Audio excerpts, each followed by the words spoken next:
Hello and welcome दोस्तों। Digital class हमेशा आपके साथ। आज volumetric strain in triaxial loading पढ़ेंगे दोस्तों।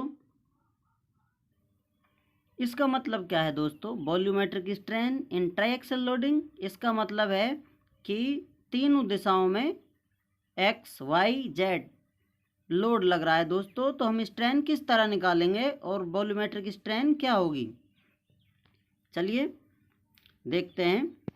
ये डायग्राम से समझते हैं। इसमें कोई बॉडी है दोस्तों जिस पर पी एक्स एक्स डायरेक्शन में, पी वाई वाई डायरेक्शन में, पी जेड जेड डायरेक्शन में लोड लग रहा है दोस्तों। अब इसको समझते हैं कि लोड लग रहा है पी एक्स एक्स डायरेक्शन में, तो एक्स डायरेक्शन में कुल कितनी स्ट्रेन या विकृतियाँ होंगी दोस्तों? ई एक्स विकृति होगी एक्स डायरेक्शन में, जो कि लॉन्गिट्यूडनल स्ट्रेन होगी, जो कि एक्स डायरेक्शन में लग रहे लोड की वजह से आ रही है दोस्तों। माइनस ई वाई, ये दोस्तों वाई डायरेक्शन में लग रहे पी वाई लोड की वजह से लेटरल स्ट्रेन आएगी दोस्तों। और जो ये माइनस ई जेड है, जेड डायरेक्शन में लग रहे लोड की वजह से एक्स डायरेक्शन में ई जेड लेटरल स्ट्रेन प्राप्त होती है दोस्तों। इसी प्रकार तीनों दिशाओं में जिस दिशा में लोड लग रहा है उसकी लॉन्गिट्यूडनल ई Y minus E X minus E Z, जो कि दोनों लेटरल स्ट्रेन है दोस्तों इस डायरेक्शन में। इस प्रकार हम तीनों में समझ सकते हैं। चलिए इसको और शॉर्ट तरीके से समझते हैं।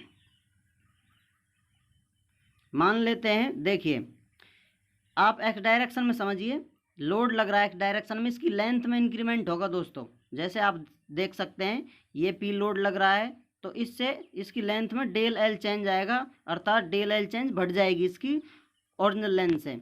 लेकिन इसके साथ साथ दोस्तों ये क्रॉस सेक्शन है, इसको एक्स डायरेक्शन से देखा जा रहा है या फिर जिधर लोड लग रहा है उधर से देखा जा रहा है। इसमें साथ साथ इसकी हाइट में और इसकी विड्थ में दोनों में परिवर्तन आएगा दोस्तों, क्योंकि लेंथ बढ़ेगी तो इसकी हाइट भी घटेगी। पहले क्रॉस सेक्शन जो ब्लैक एरिया से दिखाया जा रहा है इसमें ऊपर बड़े रेक्टेंगल में, उसके बाद छोटे रेक्टेंगल में जो है ये इसका स्ट्रेस जनरेट होने के बाद या लोड लगाने के बाद का क्रॉस सेक्शन एरिया दोस्तों। अतः आप समझ सकते हैं माइनस डेल एच परिवर्तन आता है वाई डायरेक्शन में, और ये माइनस बी डेल बी है जो minus del B Z direction परिवर्तन आता है दोस्तों, जो कि एक्स डायरेक्शन में लोड लग रहा है। इसी तरह से तीनों दिशाओं में लग रहे लोड की वजह से, इसी तरह तीनों दिशाओं में जो लोड लग रहा है P Y P X P Z, इस वजह से इनमें बदलाव आते हैं दोस्तों। जेड में लगेगा तो जेड इसमें लॉन्गिट्यूडनल स्ट्रेन लेके आएगा पी जेड लोड, लेकिन इसके साथ साथ ये पी एक्स और पी वाई इसमें लेटरल स्ट्रेन लेके आते हैं दोस्तों। अतः आप समझ गए होंगे कि किस तरह से स्ट्रेस एंड स्ट्रेन इसमें जनरेट हो रही है दोस्तों। अब आप समझ चुके हैं किस तरह से स्ट्रेन आ रही है। तो total strain in X direction दोस्तों इप्सिलॉन एक्स बराबर 1 लॉन्गिट्यूडनल एंड 2 लेटरल स्ट्रेन होंगी दोस्तों। इप्सिलॉन एक्स अर्थात total strain in X direction is equal to E X minus E Y minus E Z, यहाँ आप देख सकते हैं। अब इनको जो लास्ट में लेटरल स्ट्रेन, इनको लॉन्गिट्यूडनल स्ट्रेन के साथ मल्टीप्लाई करके म्यू के साथ गुना करके रखा जा सकता है, क्योंकि हम जानते हैं इसमें लेटरल स्ट्रेन बटे लॉन्गिट्यूडनल स्ट्रेन होती है दोस्तों, और लेटरल स्ट्रेन ऋणात्मक होती है। अतः इनको एक लॉन्गिट्यूडनल फॉर्मेट में रख सकते हैं हम। इस तरह रख लिया है तो ये इन दोनों को जोड़ दिया है, बाकी ये एक्सप्रेशन आती है। ई एक्स इसमें से फिर कॉमन ले लिया है। अब ई एक्स की जगह दोस्तों हमने सिग्मा एक्स अपॉन ई रख दिया है, जो कि हुक्स लॉ से आता है, स्ट्रेस प्रोपोर्शनल टू स्ट्रेन से।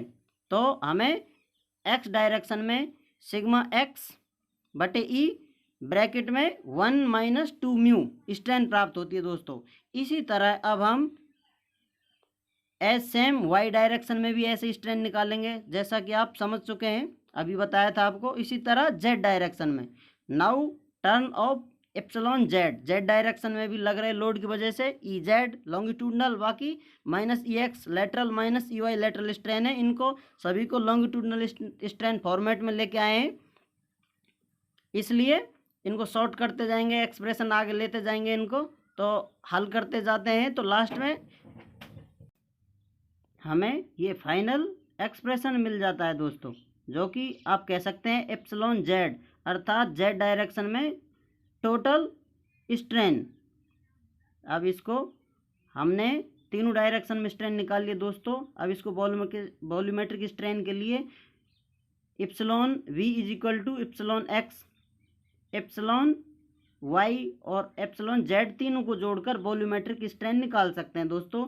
अब जो पद हमने लास्ट में प्राप्त किए थे उन सभी को एक्स डायरेक्शन में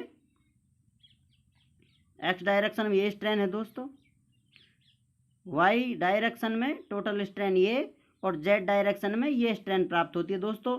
इनको सॉर्ट करते जाते हैं, आगे हल करते जाते हैं।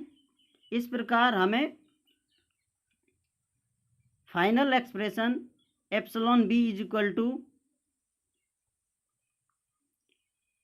Bracket 1 minus 2 mu bracket start sigma X plus sigma Y plus sigma Z bracket बंद बटे ई प्राप्त होता है। इसे हम इन तीनों को आगे लाके बटे नीचे करके 1 माइनस 2 म्यू भी रख सकते हैं।